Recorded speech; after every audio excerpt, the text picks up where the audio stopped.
UKలో 1 year masters. No IELTS required up to 5 years visa. High visa success rate. Hello guys, welcome to hit TV.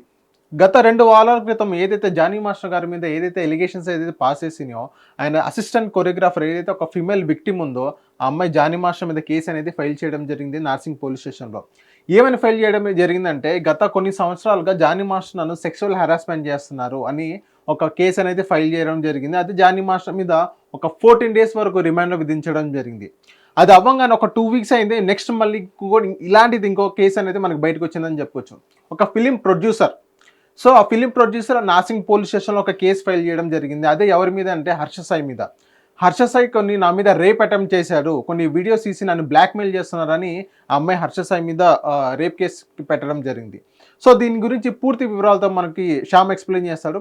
Shyam, అసలు ఏం జరిగింది? హర్ష సాయి మీద అమ్మాయి ఎందుకు case వేయడం జరిగింది? నిజంగా హర్ష సాయి అనేది రేప్ కేసు అనేది అమ్మాయి వేయడం జరిగింది. సో నీకు వచ్చిన సోర్సెస్ ప్రకారం అసలు ఏం జరిగింది? Yeah right.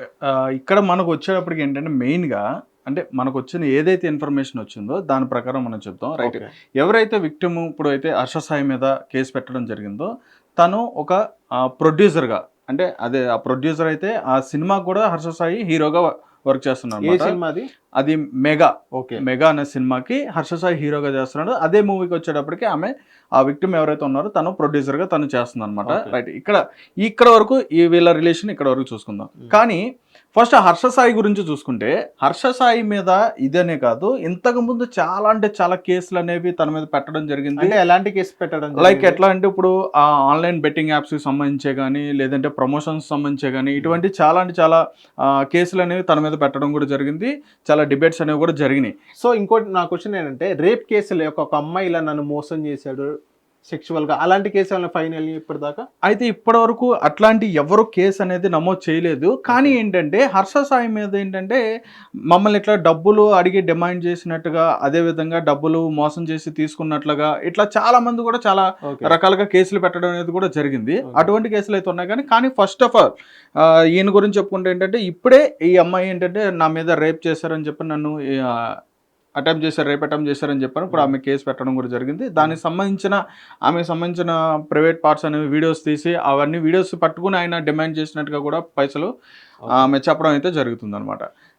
సో ఇక్కడ వాళ్ళ ఫాదర్ కూడా లాగింది ఆ అమ్మాయి. ఆ ఫాదర్ పేరు కూడా ఆయన ఎఫ్ఐఆర్ లో ఫైల్ చేయడం జరిగింది. ఆ ఫాదర్ ఎందుకు వచ్చారు?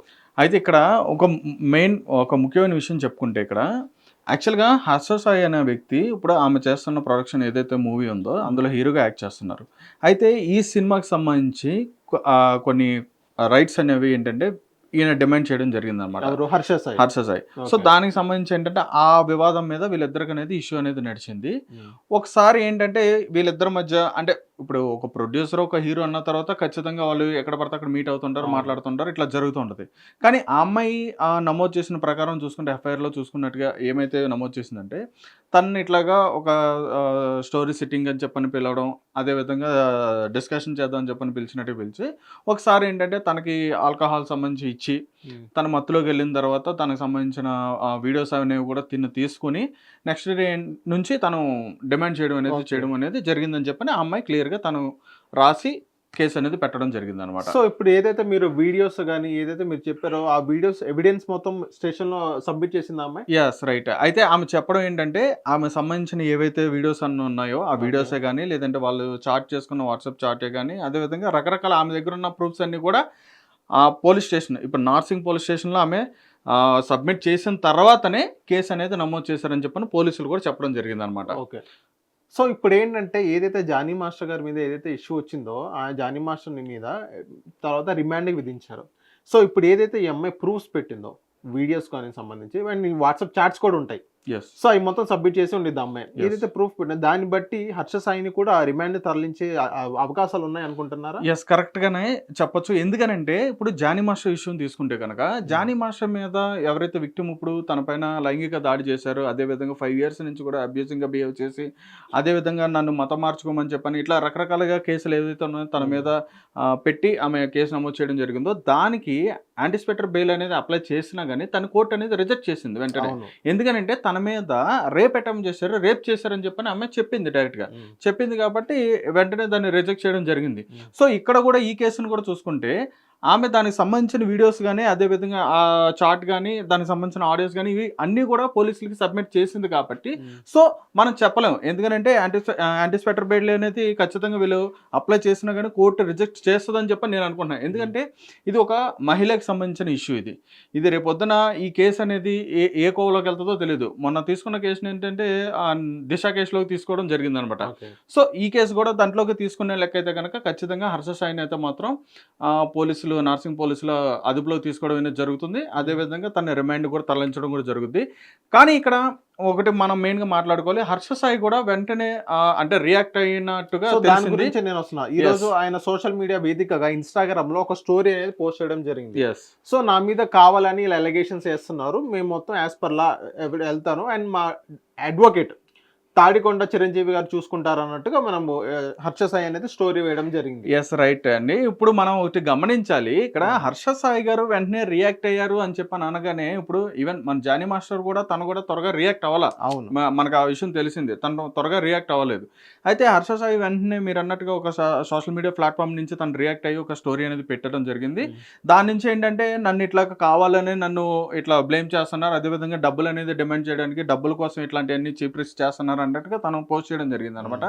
సేమ్ టైం మీరు అన్నట్టుగా ఇప్పుడు ఆయన చిరంజీవి గారు ఎవరైతే ఉన్నారో తాడికొండ చిరంజీవి గారు అడ్వకేట్ గా ఆయన్ని నియమించుకోవడం కూడా జరిగింది హర్ష సాయి గారు. సో ఆయన వచ్చేటప్పటికి మనందరికీ తెలుసు వలంనేని వంశీ గారి అడ్వకేట్ అనమాట, లీగల్ అడ్వకేట్ అనమాట. సో ఆయన్ని ఈయన అపాయింట్ చేసుకుని ఇప్పుడు ఈయన కేసు అనేది సంబంధించి ఆయన మాట్లాడే విధంగా చూస్తున్నారు. కానీ ఒకసారి చూసుకుంటే ఆయన మాట్లాడేందుకు కూడా ఒకసారి ఇందాక మనం గమనించాము టీవీ డిబేట్ లో. ఆయన ఏమంటున్నారంటే ఈవెన్ హర్ష సాయి కడిగిన ముత్యం లాగా బయటకు వస్తాడు, ఈవెన్ హర్ష సాయి ఇలాంటి దేనికి పాటుపడలేదు, ఆ అమ్మాయి హర్ష సాయిని డబ్బులు డిమాండ్ చేస్తుంది అన్నట్టుగా ఆయన ఒక పాయింట్ అనేది చెప్పారు. నిజంగా ఆ అమ్మాయి డబ్బులు డిమాండ్ చేసే విధానంలో ఆ సిచ్యువేషన్ లో ఉంది, ఆ స్టేజ్ లో ఉంది. ఐ మీన్ డబ్బులు మొత్తం మూవీస్ పెట్టేసి ఇప్పుడు మొత్తం రోడ్ మీద ఈవెన్ మొత్తం బ్యాంక్ లో ఈఎంఐసి అవన్నీ ఆ సిచ్యువేషన్ ఉందా అనుకుంటున్నారా అమ్మాయి అనేది? ఎందుకనంటే అండి ఇక్కడ ఒకసారి మాట్లాడుకోవాలి. యాక్చువల్గా తన ఎవరైతే విక్టిమ్ ఉన్నారో ఆల్రెడీ కూడా తను ఒక బిగ్ బాస్ షో అని చెప్పిన ఒక ప్రోగ్రామ్ లో తను పార్టిసిపేట్ చేయడం జరిగింది. One of the house member గా తను సీజన్ 6 లో, అది ఓటీటీ సీజన్ 6 కాదు, ఓటీటీ సీజన్ లో ప్లాట్ఫామ్ లో తను పార్టిసిపేట్ చేయడం జరిగింది. అందులో కూడా తనకు సంబంధించిన ఎలివేషన్ కూడా ఎలా ఇచ్చారంటే తను ఒక మంచి రిచ్గానే చూపించారు. అదేవిధంగా మంచి ప్రాపర్టీస్ అవన్నీ కూడా బాగా ఉన్నాయి. అంతేకాకుండా తనకు సంబంధించి ప్రొడ్యూసింగ్ చేద్దామని చెప్పని నేను చాలా ట్రై చేస్తున్నాను అని చెప్పన్నట్టుగా కూడా తను చెప్పడం కూడా జరిగింది. అప్పటి నుంచి కూడా తనకేంటంటే మంచి బ్యాక్గ్రౌండ్ అనేది ఉందని చెప్పని అందరికీ తెలుసు. నెక్స్ట్ కట్ చేస్తే అందులోంచి బయటకు వచ్చిన తర్వాత వెంటనే ఇటువంటి అంటే హర్ష సాయి లాంటి వాడిని తీసుకుని సెలెక్ట్ చేసుకుని తనతో మెగా అనే చెప్పని మూవీ చేయడానికి కూడా తను రావడం జరిగింది. ఆల్మోస్ట్ మూవీ అంతా కూడా కంప్లీట్ అయిపోయింది. అదే విధంగా దానికి సంబంధించిన ఆడియో లాంచ్ కానీ, వీడియో లాంచ్ కానీ, లేకపోతే ట్రైలర్ లాంచ్ కానీ, ప్రీ రిలీజ్ ఈవెంట్ కానీ ఇవన్నీ కూడా చాలా గ్రాండ్ గా అనేది చేశారు. అదంతా చేసేది ఎవరు చేస్తారు? ప్రొడ్యూసర్ చేస్తారు. ఎందుకంటే తన మూవీ అనేది ఎలివేట్ అవ్వాలని చెప్పని ప్రొడ్యూసర్ చేస్తారు. సో ప్రొడ్యూసర్ అంత గ్రాండ్ గా లాంచ్ చేసేటప్పుడు చాలా మంది ఏమనుకున్నారంటే హర్ష సాయి ఈ మూవీకి ప్రొడ్యూస్ చేసుకుంటున్నాడు అని చెప్పినట్టుగా చాలా మంది అనుకున్నారు. ఎందుకంటే తన సంపాదన రకరకాలుగా వస్తుందనే విషయం అందరికీ తెలుసు, చాలా రకాలుగా తను సంపాదిస్తాడని చెప్పిన విషయం అందరికీ తెలుసు. సో అట్లాగా తను ఏమైనా ప్రొడ్యూసింగ్ చేసుకుంటున్నాడని చెప్పినా కూడా చాలా మంది అనుకున్నారు. కట్ చేస్తే ఏంటంటే దానికి సంబంధించిన ప్రొడ్యూసర్స్ ఎవరైతే ఉన్నారో వాళ్ళు కూడా ఏంటంటే ముందుకు వచ్చి ఎవరైతే చేస్తున్నారో అనేది వాళ్ళు ఎలివేట్ చేసుకుని ఆ సినిమాని అనేది మంచి హైప్గా అయితే తీసుకురావడం జరిగింది. సో అటువంటి వ్యక్తి ఈరోజు హర్ష సాయి దగ్గర డబ్బులు డిమాండ్ చేయడం అనేది చాలా హాస్యాస్పదంగా ఉన్నదన్నమాట. ఎందుకంటే అన్ని కోట్లు ఖర్చు పెట్టి, ఈవెన్ చాలా అంటే చాలా కోట్ల ఖర్చు అయిందని చెప్పని వాళ్ళు చెప్పడం జరిగింది. అన్ని కోట్లు ఖర్చు పెట్టి ఒక హర్ష సాయిని పెట్టుకుని సినిమా చేసిన తర్వాత ప్రొడ్యూసర్ వెళ్ళి ఆ హర్ష సాయిని డిమాండ్ చేసి నువ్వు నాకు 2 కోట్లు ఇవ్వాలి అని చెప్పని చేసిందంటే చాలా నిజంగానే హాస్యాస్పదంగా ఉంది. అదైతే కరెక్ట్ కాదు. ఎందుకంటే తను మంచిగానే ప్రాపర్టీస్ పరంగా కానీ తన బ్యాక్గ్రౌండ్ పరంగా చాలా అంటే చాలా స్ట్రాంగ్గానే ఉంది. సో ఈయన మీద వచ్చిన అలిగేషన్ ఏంటంటే ఆ కాపీరైట్స్కి సంబంధించి కానీ లేదంటే వాటికి సంబంధించి కానీ ఆ వివాదం మధ్య వచ్చిన తేడా వల్ల వీళ్ళిద్దరి మధ్య ఈ ఇష్యూ అనేది బయటకు రావడం జరిగింది. మీరు అందాక చెప్పారు వాళ్ళ ఫాదర్ పేరు కూడా అందులోకి రావడం జరిగింది అని చెప్పని అన్నారు కదా. అయితే దానికి సంబంధించి అంటే మనకు తెలిసిన ఇన్ఫర్మేషన్ ప్రకారం ఏంటంటే చాలా మంది ఏంటంటే వాళ్ళ ఫాదర్కి ఎటువంటి సంబంధం లేదు, ఆయనకి అసలు ఈ అమ్మాయి కూడా తెలియదు, ఈవెన్ వాళ్ళ అని చెప్పడం జరుగుతుంది. కానీ ఖచ్చితంగా అలాగనేది ఎక్కడ కూడా జరగదు. ఎందుకంటే ఒక విషయం అండి, ఇప్పుడు ఒక సినిమా, ఇప్పుడు హర్ష సాయి అనే వ్యక్తి ఒక యూట్యూబర్గా మంచి ఫేమ్లో ఉన్న వ్యక్తి, తనకు ఆల్ ఓవర్ మన ఇండియా మొత్తం కూడా చాలా మందికి మ్యాక్సిమం తెలుసు. ఈవెన్ మన తెలుగు రాష్ట్రాలు చూసుకుంటే అందరికీ తెలుసు. అవును. కింద గ్రౌండ్ లెవెల్ నుంచి హై లెవెల్ వరకు ప్రతి ఒక్కరు కూడా తెలుసు హర్ష సాయి అంటే వాట్ ఇస్ వాట్ అని చెప్పని అందరికీ తెలుసు. అయితే అటువంటి వ్యక్తిని పెట్టి ఒక సినిమా చేస్తున్నారని చెప్పని అన్నప్పుడు ఆ ప్రొడ్యూసర్ ఎవరైతే ఉంటారో, ఆ డైరెక్టర్ ఎవరైతే ఉంటారో వాళ్ళు ఖచ్చితంగా వాళ్ళ ఫ్యామిలీని అనేది కలుస్తారు. ఈవెన్ ఇప్పుడు హర్ష సాయి వాళ్ళ ఫాదర్ అనేది ఇప్పుడు వాళ్ళకి థ్యాంక్స్ చెప్పడానికో లేదంటే ఏదో రకంగా వాళ్ళు ఏదో సక్సెస్ మీట్కో లేదంటే ఏదో ఒక సెలబ్రేషన్ ఖచ్చితంగా కలుస్తారు. పరిచయం లేకుండా కలవకుండా ఉండడం అనేది చాలా అంటే చాలా తప్పది. ఎందుకంటే అది న్యాచురల్ థింగ్ అది ఖచ్చితంగా. ఈవెన్ ఇప్పుడు మీరైనా సరే ఇప్పుడు మీరు ఒక సినిమా చేస్తున్నారని చెప్పని అనుకుందాం. మీరు సినిమా చేస్తున్నప్పుడు ఇప్పుడు నేను పైసలు పెడుతున్నాను. ఇప్పుడు నేను ఒక ప్రొడ్యూసర్ని, నేను పైసలు పెడుతున్నారు, ఎలా ఉన్నారు బ్రదర్ ఏంటి అని చెప్పని మనం మాట్లాడుకున్నప్పుడు ఖచ్చితంగా మీరు ఇంట్రొడ్యూస్ అవుతారు, మీ ఫ్యామిలీని ఇంట్రొడ్యూస్ చేసుకుంటారు. ఈవెన్ ప్రొడ్యూసర్ అయినా ఇంట్రొడ్యూస్ అయింది, మీ ఫాదర్ ఎవరు మీరు మొత్తం ఖచ్చితంగా అవుతారు. అలా కాకుండా ఉండడం అనేది కష్టం కదా, అది అవన పని కాబట్టి. సో ఇటువంటి వ్యక్తి కాబట్టి ఖచ్చితంగా ఫస్ట్ సినిమా చేస్తున్నారు కాబట్టి వీళ్ళ ఫాదర్ ఖచ్చితంగా కలుస్తారు, మాట్లాడతారు. దానికి సంబంధించిన సినిమా ఎవరికైనా ఇంట్రెస్ట్ ఉంటుంది ఖచ్చితంగా. వాళ్ళ అబ్బాయి సినిమా చేస్తున్నారని చెప్పని అనేటప్పటికీ ఆయన రాకుండా సెట్కి రాకుండా ఉంటాడా, షూటింగ్ రాకుండా ఉంటాడా, ఇలా రకరకాలుగా ఉంటాయి. కానీ ఇట్లా ఏదో తప్పించుకోవడానికి అసలు తెలియదు, మాట్లాడడం అసలు ఎప్పుడు కలవలేదు అని చెప్పని అనడం అనేది చాలా హాస్యాస్పదం అనమాట. ఇంకోటి ఏంటంటే ఆయన లాయర్ గారు ఏమంటున్నారంటే, ఆయన హర్ష సాయి అడ్వకేట్ ఏమంటున్నారంటే, హర్ష సాయి అమ్మాయికి ఏజ్ డిఫరెన్స్ చాలా ఉంది, చాలా చిన్నోడు హర్ష సాయి, వీళ్ళిద్దరు పెళ్లి వివాదం అనేది అసలు రాలేదన్నట్టుగా పెళ్లి గురించి అసలు ఆ టాపిక్ పెళ్లి అనేది ఎందుకు వచ్చింది అసలు ఆ టాపిక్? యాక్చువల్గా ఇప్పుడు ఏదైతే ఇష్యూ ఉందో అంటే మనకు తెలిసిన ఇన్ఫర్మేషన్ ప్రకారం సోర్సెస్ ప్రకారం చెప్తున్నది ఏంటంటే, తనకి సంబంధించి ఇష్యూ అనేది చాలా కాలం నుంచే నడుస్తుంది. అయితే తను డిమాండ్ చేయడం అనేది ఇప్పుడు హర్ష సాయి ఎవరైతే ఉన్నారో తను ప్రొడ్యూసర్ని పైసలు డిమాండ్ చేయడమే కానీ లేదంటే తను సంబంధించిన వీడియోస్ అనేవి కూడా ప్రూఫ్స్ అని పెట్టుకొని నేను ఇట్లాగా బెదిరించడమే కానీ ఇట్లాంటివన్నీ కూడా చేస్తున్న టైంలోనే అదే ప్రాసెస్లో ఏంటంటే ఈ ఇష్యూ అనేది వాళ్ళ ఇంట్లో తెలిసిన తర్వాత వాళ్ళు ఏంటంటే మీకు పెళ్లి చేస్తాము అని చెప్పిన అంశం కూడా తీసుకువచ్చారు. కానీ ఇప్పటికొచ్చి దాని గురించి ఎవరు కూడా మాట్లాడలేదనే విషయం కూడా వచ్చిందని చెప్పని మాకు తెలిసింది. సో అందులో భాగం అయ్యి ఉండొచ్చు అది. అయితే క్లియర్గా అయితే ఇక్కడ ఇంకో విషయం కూడా చెప్పాలండి. ఇప్పుడు వాళ్ళ అడ్వకేట్ ఎవరైతే ఉన్నారో ఆయన అయితే ప్రాపర్గా నాకు తెలిసినంత వరకు అది ఎఫ్ఐఆర్ చూడలేదని చెప్పని నేను అనుకుంటున్నాను. ఎందుకంటే ఇప్పుడు ఆయన అడిగిన ప్రతిదానికి కూడా ఒకసారి మేము చూడాలి, చూసి మాట్లాడతాం, చూసి చెప్తాం అని చెప్పని అన్నారు. కేసు పెట్టింది నిన్న దాదాపు 12-15 hours అవుతుంది. కానీ ఇప్పటికొచ్చి కూడా దాని మీద ప్రాపర్గా వీళ్ళనేది ఇంకా యాక్షన్ అనేది తీసుకోలేదు. ఏదో ఆల్ ఆఫ్ సడన్గా తను ఒక స్టేటస్ పెట్టేయడం, తను ఒక స్టోరీ పెట్టేసి నా మీద ఇట్లా ఎలిగేషన్ చేస్తున్నారని చెప్పి తను ఆల్ ఆఫ్ సడన్గా వచ్చేసి తను పెట్టడం జరిగింది. అదేవిధంగా ఈయన ఏమైనా అడిగితే ఈయన ఏంటంటే లేదు దీనికి సంబంధించింది ఇంకా మేము చూడలేదు, మేము చూడాలి, చూసిన తర్వాత చెప్తామని చెప్పని ఇంకా నిర్లక్ష్యంగా చూడడంలోనే ఉన్నారు వాళ్ళు. ఇంకా చూడడంలోనే ఉన్నారు. అంటే ప్రాపర్గా దాని మీద ఏమనేది తెలియట్లేదు. సో దీనికి సంబంధించిన ఆ ప్రూఫ్స్ ఎవిడెన్స్ అనేది ఆమె సబ్మిట్ చేసి ఉంది కాబట్టి దానికి సంబంధించి వీళ్ళు యాంటిసిపేటరీ బెయిల్ ఏమైనా ప్రిపేర్ చేసుకోవాలి. చేసుకోలేకపోతే కనుక ఖచ్చితంగా రిమాండ్కి తరలించాలి. హర్ష సాయిని అయితే మాత్రం ఖచ్చితంగా నార్సింగ్ పోలీసులు తీసుకెళ్లి రిమాండ్లోకి తరలించడం జరుగుతుంది. ఇది అనేది చాలా అంటే చాలా పెద్ద విషయం అనమాట. ఎందుకనంటే ఈవెన్ ఎవ్వరు కూడా టచ్ చేయాల, లిటరలీ చెప్తున్నాను. ఇప్పటికొచ్చి కూడా హర్ష సాయిని ఎవరు కూడా టచ్ చేయాలి. చాలా ఎలిగేషన్స్ వచ్చినాయి, చాలా కేసెస్ వచ్చినాయి. అది చిన్న కేసెస్ అయ్యి ఉండొచ్చు, స్కిప్ చేసేసేయచ్చు, లేదంటే ఏదో విధంగా సెటిల్మెంట్లు అవి చేసుకుంటూ ఉండొచ్చు, మనకు తెలియదు. కానీ బయటకు మాత్రం చాలా కేసులు అనేది కనిపించాయి. కానీ ఈ కేసు అనేది మాత్రం అంత చిన్న కేసు అయితే కాదు. ఇది కొంచెం బలంగా ఉంది అనుకోవచ్చు. ఖచ్చితంగా. ఈవెన్ మన జానీ మాస్టర్ ఏంటి నేషనల్ సంబంధించి నేషనల్ అవార్డు గ్రహీత అయినటువంటి జానీ మాస్టర్నే తీసుకువెళ్ళి రిమాండ్లో పెట్టడం జరిగింది. సో హర్ష సాయి అంత ఇదేం కాదు ఎవరికి కూడా.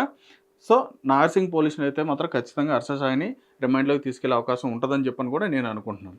శ్యామ్, ఇంకోటి ఏంటంటే లాస్ట్ అండ్ ఫైనల్ క్వశ్చన్, ఏదైతే ఇప్పుడు ఆ అమ్మాయి విక్టిమ్ వాళ్ళ లాయర్ని మీరు కాంటాక్ట్ అయ్యారా? ఖచ్చితంగా డిబేట్ చేసే అవకాశాలు ఉన్నాయి ఇప్పుడు ఏమన్నా? ఖచ్చితంగా ఉంది. అయితే దానికి సంబంధించి కూడా మనం మాట్లాడే అవకాశం కూడా ఉంది. వాళ్ళకి సంబంధించిన విక్టిమ్ ఎవరైతే ఉన్నారో ఆ విక్టిమ్ సంబంధించిన అడ్వకేట్స్ని కూడా మేము మాట్లాడడం కూడా జరిగింది. వాళ్ళు కూడా వాళ్ళకి సంబంధించిన పాయింట్స్ అనేది వాళ్ళు కూడా రైజ్ చేయడం అయితే జరుగుతుంది. ఈవెన్ ఇక్కడ చూసుకుంటే ఏంటంటే ఈయన మీద అయితే ఏ విధంగా అయితే హర్ష సాయి మీద ఏ విధంగా అయితే కంప్లైంట్స్ అనేవి కూడా కేసెస్ ఎలా అయితే గతంలో వచ్చినాయో అదేవిధంగా ఈ కేసు ఏదైతే ఉందో దీన్ని చాలా అంటే చాలా బలంగా వాళ్ళు తీసుకురావడం కూడా జరిగింది. అయితే దీనికి సంబంధించి నిజంగానే నాకు కూడా థాట్ అయితే ఉంది, ఎందుకని ఈ కేసుని ఇప్పుడు తీసుకురావడం జరిగింది, ఎందుకంటే దాదాపు చాలా కొద్ది రోజుల నుంచి ఈ విషయం నడుస్తుందని చెప్పిన అంశం అయితే తెలిసింది. సో ఈ టైంలో ఎందుకు తీసుకురావడం జరిగింది? ఈవెన్ ఇంకా సినిమా కూడా ఇంకా రిలీజ్ అవ్వలేదు. అవును. ఆ సినిమా కూడా రిలీజ్ అవ్వలేదు. ఈవెన్ ఇక్కడ ఇంకోటి మనం మెయిన్గా ఆలోచించాలి బ్రదర్. ఇక్కడ ఏంటంటే మీరు ఇందాక అన్నారు, ఆ అమ్మాయికి నిజంగానే ప్రాపర్టీస్ లేదంటే స్టాండర్డ్ లేదా అని చెప్పని అన్నట్టుగా మనం అనుకున్నాం. అంటే ఫినాన్షియల్ గా స్టేబుల్ గా లేదా అని చెప్పని ఇందాక మీరు అడిగారు. అయితే నేనేమంటానంటే ఈవెన్ ఇప్పుడు ఆమె ఏదైనా సరే ఇటువంటి ఇష్యూస్ అనేది బయటకు తీసుకొస్తే నష్టపోయేది తనే. అవును. ఫస్ట్ ఆఫ్ ఆల్ ఎందుకంటే ఈ సినిమాకి సంబంధించి ప్రొడ్యూసింగ్ చేసినప్పుడు ఆమె చాలా అంటే చాలా వరకు అమౌంట్ అనేది పెట్టి ఉంటుంది. సో సినిమా రిలీజ్ అయ్యి మంచి సక్సెస్ వస్తేనే ఆమెకు అనేది పైసలు అనేది రావడం జరుగుతుంది. సో ఇటువంటి టైంలో కూడా ఆమె డేర్ చేసి బయటకు వచ్చిందంటే చాలా అంటే చాలా ఆశ్చర్యంగానే ఉంది నాకైతే నిజంగా. అయితే ఈ కేసు ఎంత దూరం వెళ్తుంది అనేది కూడా నాకు కూడా చాలా సందేహంగానే ఉంది. ఎందుకంటే ఇటువంటి టైంలో అనేది ఎవరు కూడా రిస్క్ చేయరు. అవును. ఎవరు కూడా రిసీవ్ చేయరు. ఎందుకంటే సినిమా రిలీజ్ అవ్వాలి, సినిమా ముందు ఉంది, చాలా డబ్బు ఖర్చు పెట్టి ఉన్నాం. సో ఇక్కడ ఏంటంటే ఆ అమ్మాయి ఎవరైతే విక్టిమ్ ఉన్నారో తనకు సంబంధించిన తన మాన రక్షణ కోసం ఆమె ఈరోజు బయటకు వచ్చి కేసు పెట్టడం జరిగిందనమాట. అమ్మాయి ఇంత రిస్క్ చేసుకుందంటే శ్యామ్, అమ్మాయికి ఎంతో కొంత ప్రెషర్ పెట్టే ఉంటారని మేము భావించవచ్చా? ఖచ్చితంగా అయి ఉండొచ్చు. ఎందుకంటే ఇప్పుడు మీరే అన్నారు మూవీ అనేది రిలీజ్ చేయలేదు ఇప్పటిదాకా. మూవీ అనేది రిలీజ్ అవ్వాలి. ఇప్పటికైనా ఓటీటీ ప్లాట్ఫామ్స్ లో కూడా రిలీజ్ అవ్వని పరిస్థితి మనం చూస్తున్నాం. సో ఇంకా మూవీ రిలీజ్ అవ్వాలి, మూవీ షూటింగ్ అయిపోయింది. ఇప్పుడు అమ్మాయి రిస్క్ చేసి ఆ అమ్మాయి కేసు పెట్టిందంటే అమ్మాయి మీద ఎంతో కొంత ప్రెషర్ పెట్టే ఉంటారని మీరు భావిస్తున్నారా? ఎస్. అంటే ఎంత ప్రెషర్ తీసుకుంటే ఆ అమ్మాయి ఆ మూవీని కూడా రిస్క్ చేసి ఇప్పుడు వచ్చి కేసు పెట్టడం జరిగింది. ఎందుకంటే ఈ అమ్మాయి వేరే వాళ్ళ మీద కేసు పెడితే ఓకే, ఆ విషయం పక్కన పెట్టచ్చు. ఆమె డైరెక్ట్ గా చేసిన ఆమె ఏదైతే ప్రొడక్షన్ చేసిన సినిమాలోనే హీరోయిన్ మీదే కేసు పెట్టడం జరిగింది. సో ఇది చాలా అంటే చాలా దూరం వెళ్తుంది. ఇప్పటికిప్పుడు తెగేది విషయం అయితే కాదు, కానీ ప్రాపర్ గా దీనికి సంబంధించిన విషయాలన్నీ కూడా మేము చెప్పే ప్రయత్నం అయితే కదా ఖచ్చితంగా చేస్తాం. సో శ్యామ్ అనేది ఏదైతే విక్టిమ్ వాళ్ళ లాయర్ అడ్వకేట్ ఎవరైతే ఉన్నారో వాళ్ళతో అప్రోచ్ అవడం జరుగుతుందో, వాళ్ళతో ఇంటర్వ్యూ చేయడం జరిగింది. సో వాళ్ళ దగ్గర ఉన్న పూర్తి ఇన్ఫర్మేషన్ తెలుసుకున్న తర్వాత మళ్ళీ మీకు ఇంకా మొత్తం క్లారిటీగా చెప్తాం. అండ్ ఇప్పుడు ఏదైతే మేము మీకు చెప్పామో అది మాకు వచ్చిన సోర్సెస్ ద్వారా మీకు చెప్తున్నాం. అండ్ ఈవెన్ ఈ రోజు కానీ రేపు కానీ మీకు ఇంకో క్లియర్ కట్గా వీడియో చెప్తాం. సో ఏదైతే అడ్వకేట్ చెప్తారో, మాకు వచ్చిన అడ్వకేట్ ఏదైతే చెప్తారో ఈ విక్టిమ్ వాళ్ళ అడ్వకేటే, సో వాళ్ళు చెప్పిన ఇన్ఫర్మేషన్ ప్రకారంగా మొత్తం మీకు చెప్పే ప్రయత్నం చేస్తాం. అండ్ ఇలాంటి వీడియోస్ కోసం చూస్తుండండి Hit TV. Hit TV app ని డౌన్లోడ్ చేసుకోండి. ఇందులో short news, live news, entertainment movies అన్ని అవైలబుల్ గా ఉన్నాయి. Please download Hit TV app. Hit TV app ని ఫ్రీగా డౌన్లోడ్ చేసుకోండి.